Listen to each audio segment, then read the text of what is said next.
Well, are you ready for this? Give me a second. All right, let's get it. Oh my god, we did it! I got everything I need right here.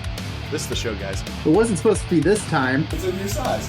There we go. What are you talking about? This is exactly how we drew it up. No, hold on. We can start. They blocked the kick.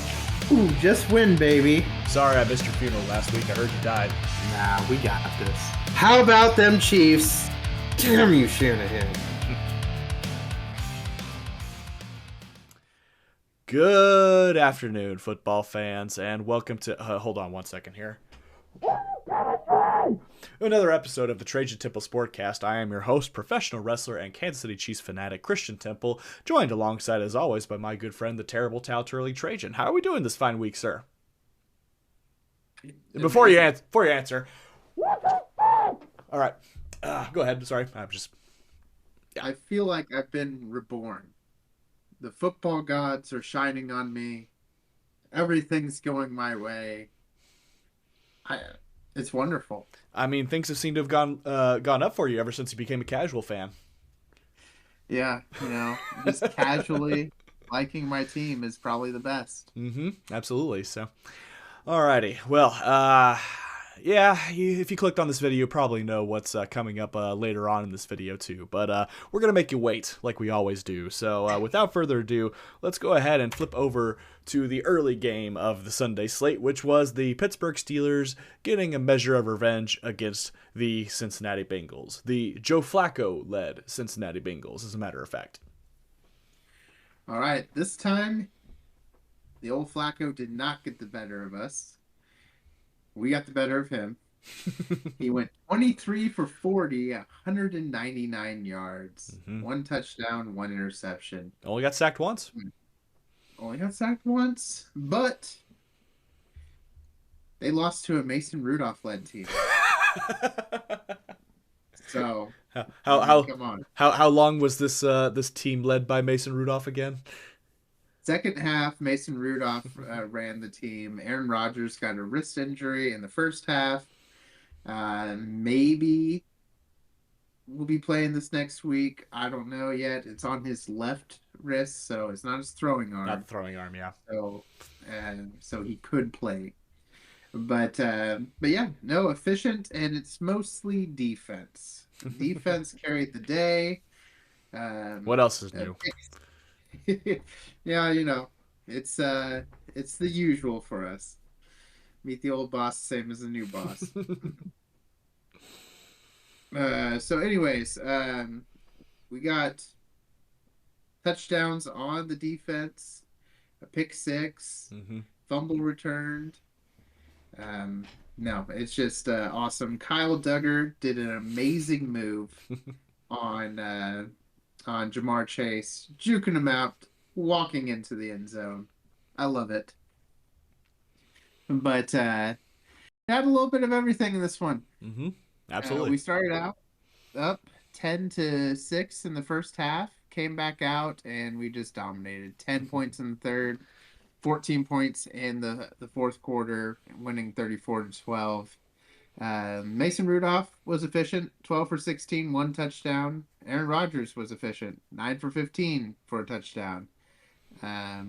Running game, Jaylen Warren had a big play in the game, but he also exited due to injury. But the big story out of this one, the defense did great, offense were efficient. Darnell Washington. Is a grown man. Is a grown man. Humbled other grown men. And I just I don't know how you can recover from that. I mean, sometimes you just gotta make a business decision. And haven't seen a Washington dominate his opposition since the Revolutionary War. Exactly. I can't believe how much he towers over people. And I'd be scared trying to tackle the dude. I wouldn't want to go up against him. Nope. But the long 31-yard reception, just shoving people to the ground, hurdling two people on another play. Can't say enough about him. Hopefully we continue getting him more involved in the offense because, I mean, he's a mismatch. Him on cornerbacks, who's going to stop him? You just throw it up in the air. He can jump over everyone. Yep. So, great day to be a Steelers fan. Awesome week to be me. But I will let you continue. Would have been better. Would have been better if Baltimore would have lost, right? I mean, it looked like they were for a little bit, but no, it was the Browns. They remembered who they are and folded. Yes, they did. Yes, they did. Anything to add there, Temple? No, I mean I didn't watch the game. I was too busy trying to get hyped up for the afternoon game too. So I said to my wife too, is like afterwards is like, all right, I ain't gonna say anything about the Pittsburgh game until after my game happens too. And then my game did happen, and it was just oh man. So well, I guess there's nothing left but to do the thing. So let's bring up the thing. Here it is. Welcome back to I Don't Want to Talk About It. Have we ever had a streak of like, was this the 5 straight weeks of someone having to do this? There's been a lot of I don't want to talk about it, but you've done more. Right, exactly. Yeah. crazy. The first time that's happened in the history of our podcast. It probably is, isn't it? So alrighty. Well, as you can see here, excuse me one more time here. Saturday night, the No Coast Yakuza is returning to Wichita, Kansas to take on the Coda brand. Get your tickets now for the VIP. See myself and the cutthroat Chris Vale take our first step in our chase for the HCW Tag Team titles. So get your tickets now, Saturday night at the Osage Recreation Center. I'm sorry. Was I supposed to talk about something else? Yeah, I mean, I don't mind the promo. Let's say I just want to talk about a team that's not going to let you down, because this team just let me down. It's straight up just let me down. It's something I've brought up to you multiple times over the course of the year. Every single loss this year has been preventable. It has not been because a team is absolutely dominating us. We have had opportunities in every single game. Chargers game, maybe you can make a case, but every single game, the Chiefs have had opportunities to put their opponents away, and they find spectacular ways to just let their opponents back in and break their hearts in just hilarious fashion. Honestly, let's be real. It's hilarious how crazy these games end up. Starting off, I look, you're going against easily a top 3, not even top 5, top 3 defense in this league. I don't understand what Andy Reid has against running the ball, because you would think, I mean, looking at this, I thought R.J. Harvey was going off. No, Kareem Hunt has the same amount of rushing yards as the entire combined effort of all the rushers of the Denver Broncos. It's mind-boggling to me. And there were plays, I swear to God, I thought Matt Canada fused into Matt Nagy this time, because there were times on 3rd and short where we decided to just do stupid pass plays or try to get too cute. It was ridiculous. It was getting frustrated. Sorry, I just something in my throat here. I just had to clear it out. I get Matt Nagy doesn't call the plays. It's all on Andy Reid. But if Nagy is not better about scheming things, which that's where he needs to step up onto. We need to figure out a better way to scheme things. If Mahomes is taking too much control as far as turning run plays into pass plays, then someone needs to say, hey, we look what's cost us here too. We need to take a step back and get back to basics here. Tied game at halftime, 6-6. Not too upset, not too happy about how it's going. I mean, our defense is doing well for the most part. Honestly, they had an opportunity for a pick 6 on R.J. Harvey, who threw a very ill-advised pass attempt on a trick play. It was kind of hilarious, but I forget, it might have been Connor, I think, had a shot at it. That would have blew the game wide open. 3rd quarter, trade a couple touchdowns. 4th quarter, you get a touchdown, take the lead, and it's Travis Kelce's 84th career touchdown, which is a new franchise record. for most touchdowns by a single player in Kansas City Chiefs history. Congrats to him. We could have won with that. So, yeah. Then you're up by 3. Absolutely, yeah. The extra point got blocked, so that didn't totally give me PTSD or anything like that. So you're up by 3, and but you do your job. The defense does what you want them to do, and you force a 3 and out, and you get the ball back. And there's 7 minutes or so, but we've seen this before. You get a couple first downs, you run it down, you put the pressure on them. No, that's where the 3rd and short came in, where we decided not to run the ball, but we got a chance with Kareem Hunt. You got maybe get 2 plays or something like that. 2 chances. No, you just throw it away.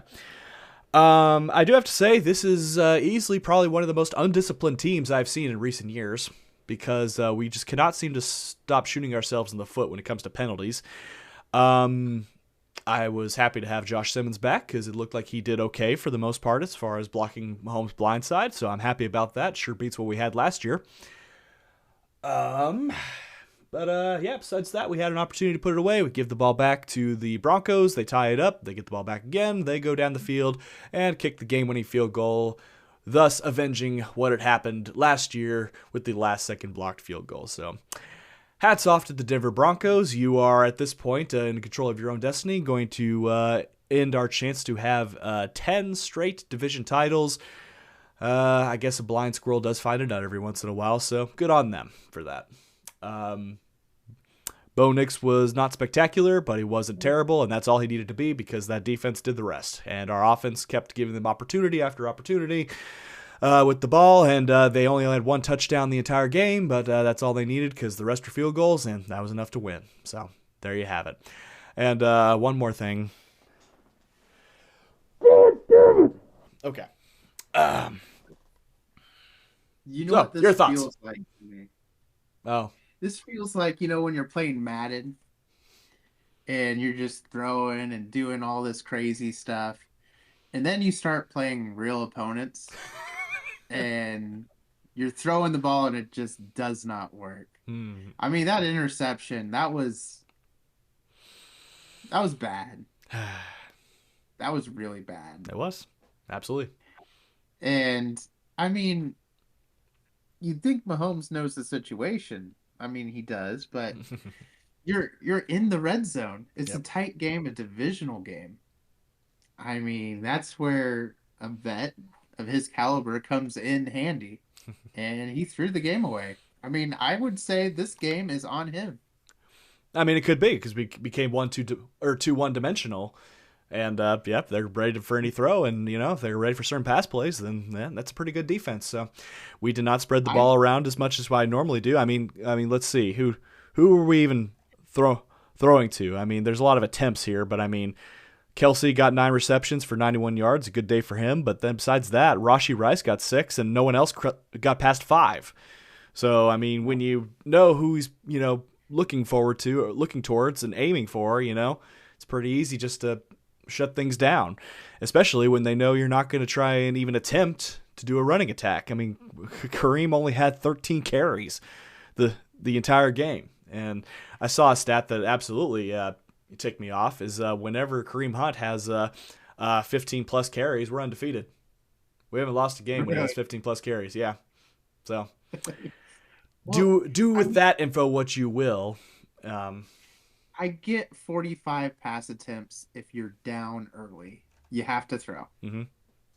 But 45 pass attempts when you're mostly tied, around a tie game, almost the whole game, that's crazy. I think it just felt like their back was against the wall, and they felt like they had to do too much. Mahomes, early on, had 2 long passes that were just barely out of the reach of his receivers, and later on he does get a long one to Tyquan Thornton, which did lead to that touchdown. So I don't know, but that's the deal. We got to figure out a scheme as far as getting the running backs the ball more, especially Kareem Hunt, especially in short situations too. I'm tired of passing on 2nd and long, and not putting us in a position to where we can move the chains. That's just shooting ourselves in the foot. But that's been the story of our season. So You got the Colts this week. One of the best all-around teams in the league right now. Daniel Jones, Jonathan Taylor looks unstoppable right now. Defense is good. Defense is starting to pick it up too. So, but yep, it's at home. If you're gonna show something, do it this week.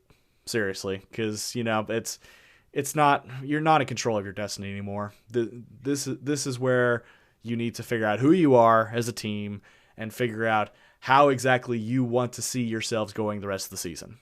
And if you're going to just be complacent and just put it in the hands of one player the entire time, then I'm sorry. I mean, we've rode that train for so long, and yeah, it's gotten us 3 Super Bowls, but the league adapts. The NFL stands for not for long, so you got to adapt or you're just going to fall by the wayside.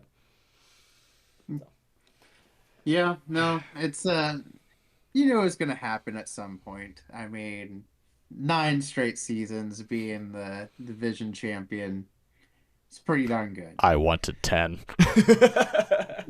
And I did not want Yeah. you to get 10. I But know. I know. but I mean, at least it was a good Denver Broncos team. Hmm. I mean, it could have been the Raiders or it could have been something else. You faced a good divisional game. It was a close game. They didn't totally outclass you. No. It's just right now, Denver is the more complete team. And I mean, you guys got weapons. I mean, I would say you have a better wide receiver core than the Bills. Oh, they got Gabe Davis back though. They're totally Super Bowl contenders again. I know, but they're making the most out of it. And they got Mecole Hardman too, That's true. which That was is very true. which was hilarious because Mecole Hardman did what he always likes to do and muff a punt, and that gave the Buccaneers a good opportunity. But yeah, Josh Allen went into God mode in that game too. There was no stopping them. Yeah. So Yeah. I feel bad for whoever played against him in fantasy.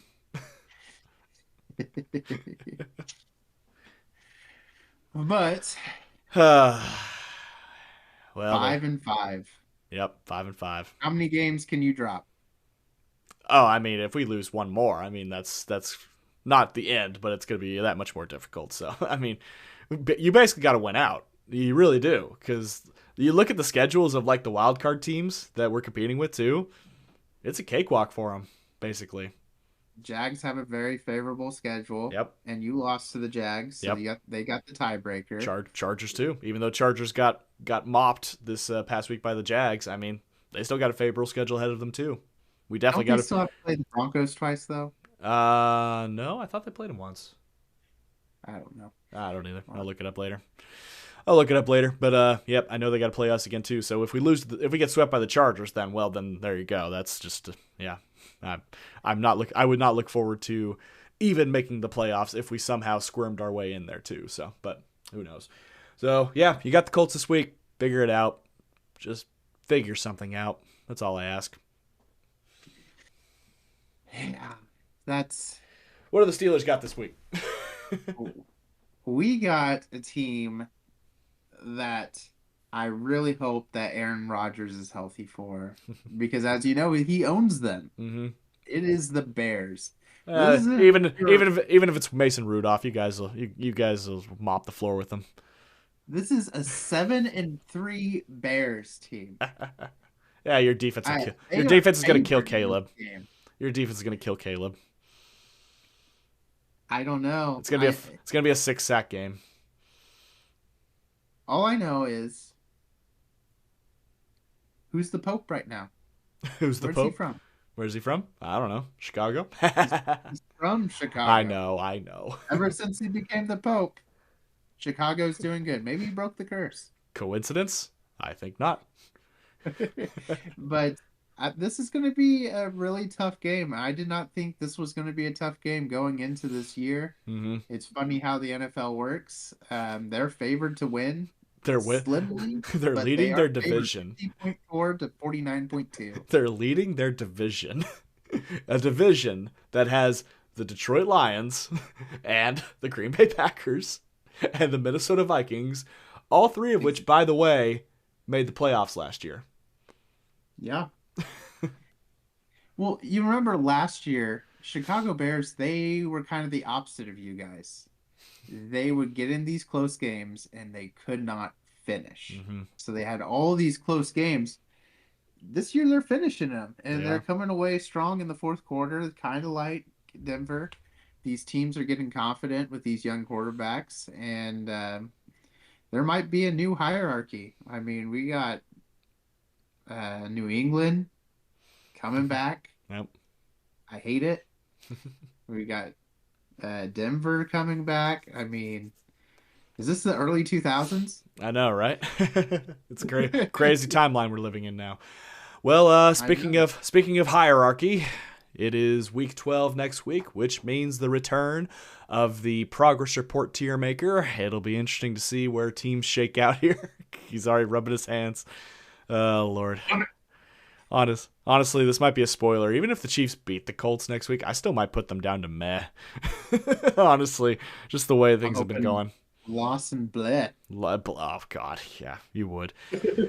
Alrighty, but yep, that's what we have. Look forward to next week is the progress report tier maker. We'll see how it goes. Leave your predictions down in the comments. What you think is going to happen next week? We'd love to hear from you. But on that note, thank you everybody so much for watching. Click like if you enjoyed the video. Click subscribe if you really liked it. Tell all of your friends. And we will see you all next week for the Week 12 Progress Report Tier Maker. This is Temple and Trajan signing off.